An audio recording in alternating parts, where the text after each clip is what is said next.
We continue with the secret heroes of epic journey to eastern Turkey. Various shots on Monday from Turkish State Railways workers who exert intensive efforts to clear the cycle on the way to epic journeys. The dictated railway line between Turkey's capital Ankara and northeastern province of Kars in order to ensure the passengers arrive at their destination more comfortable and on time. Let's head our news to Red Crescent lays groundwork for Syria's safe zone. Preparations are underway for the establishment of a safe zone in Syria east and Euphrates River with view to providing relief to the regional civilians, Kerem Kılın, head of the Turkish Red Crescent, said yesterday. Speaking to the Turkey's central city of Konya, Kılın said that Kizilay operates in disaster-hit regions and conflict zones from Bosnia and Herzegovina to Bangladesh. In 2018, we operated in war zones in Iraq and Syria while helping Rohingya refugees in Bangladesh. He also added we have declared aid to 10 million people in 40 countries. Kizilay said it also assisting the roughly 44.5 million refugees currently hosted by Turkey, an estimated 3.5 million of whom hail from war-torn Syria. The NGO is also sending badly needed assistance to civilian population in northern Syria. According to Clinic, Kizilay has sent 42,000 truckloads of humanitarian aid to Syria, including 100,000 tents since the war in the total country erupted in 2011. He said every day we are sending more and more supplies. Meanwhile, the talks continues over a proposed safe zone east of the Euphrates. We are preparing the region in hopes of preventing more displacement and meeting the needs of the civilian population. Syria has only just begun to emerge from a devastating conflict that began in 2011, when the Assad regime cracked down on demonstrators with unexpected severity. According to Clinic, Kizilay is also conducting humanitarian activities in and around the Iraq cities of Kirkuk, Antari, Afar, and Mosul, along with the capital, Baghdad. 9-month-old disabled dog finds home.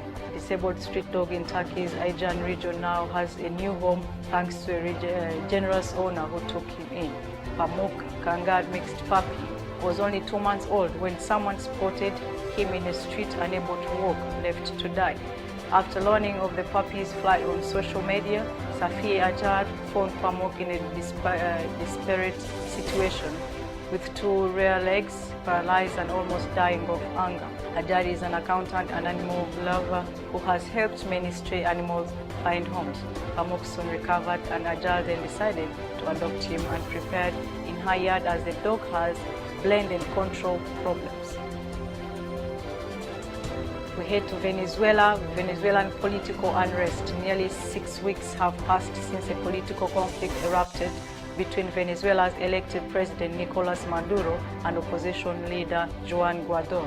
Venezuela has been rocked by protesters since January 10th, when Maduro was sworn in for a second term following a vote boycotted by the opposition. Tensions rose when Maduro, who heads Venezuela's National Assembly, declared himself acting president on January 23rd, a move which was supported by the US and many European and Latin American countries. Russia, Turkey, China, Iran, Bolivia, and Mexico have put their weight behind Maduro. The PKK terror group pacifies jailed leader Abdullah Öcalan. The terror group PKK and YPG has declared to cast out the influence of jailed leader Abdullah Öcalan, according to security sources on Tuesday. During a PKK, PYD and YPG meeting on February 3rd in Marjibu, Syria, the group took a number of decisions to pacify Öcalan, whose influence on the terror group has been already diminished. The group agreed not to feature Öcalan's photographs during meetings and not to mention his name during so-called trainings. According to experts, the reason behind the decision to establish more comfortable authorities among the low-level PKK members of the terrorist group's so-called leaders, Öcalan was convicted of terrorism and treason in 1999 and is currently serving a life sentence.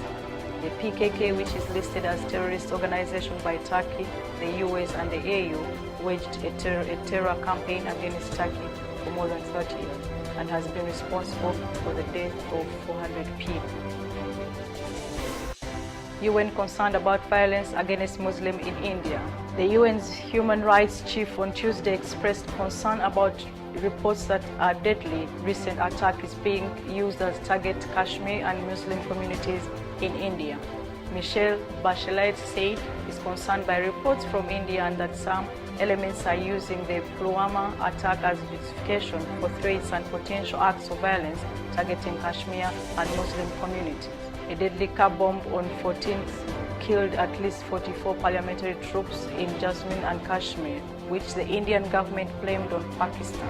Bachelet strongly condemned the attack and demanded authorities to bring those responsible to justice. According to the statement, he said, we acknowledge actions taken by Indian authorities to tackle these incidents, and we hope that the government will continue to take steps to protect people from all forms of harm, from the threats directed at them, and accountable ethnicity and identity. He also added, we hope escalating tensions between the two clear-aimed neighbors will not add further to the insecurity in the region. She said, since they were partitioned in 1947, the two countries have fought 3 wars, in 1948, in 1965, and 1971, 2 of them over Kashmir. We had our news again to the Khashoggi fiancé, who said, I want to promote his values. The fiancé of a journalist killed last fall of the Saudi consulate at the Saudi consulate in Istanbul paid a visit to the European Parliament on Tuesday. She said, I am here not only as the fiancé of Jamal Khashoggi, but also for the values he fought for, values he wanted for the people in his own country and the people of the Arab world. She also added that she hopes her visit will help push for further sanctions on Saudi Arabia, which admits Khashoggi was killed at the consulate but denies any official involvement. International powers have been skeptical of the Saudi claims. At the press conference with Cengiz, Pier Antonio Pazer, an Italian MEP, said he is determined to clarify the facts of killing, adding the European Parliament is not satisfied with the progress made up to now.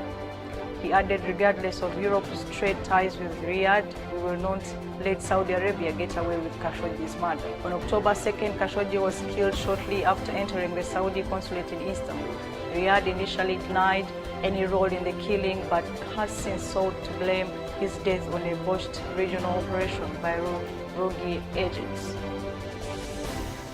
Thank you for watching our news program. You can find us on YouTube channels, Natural Television, or send us messages on WhatsApp number. With me, Sauda Muganga, Natural Television, Ankara, Turkey.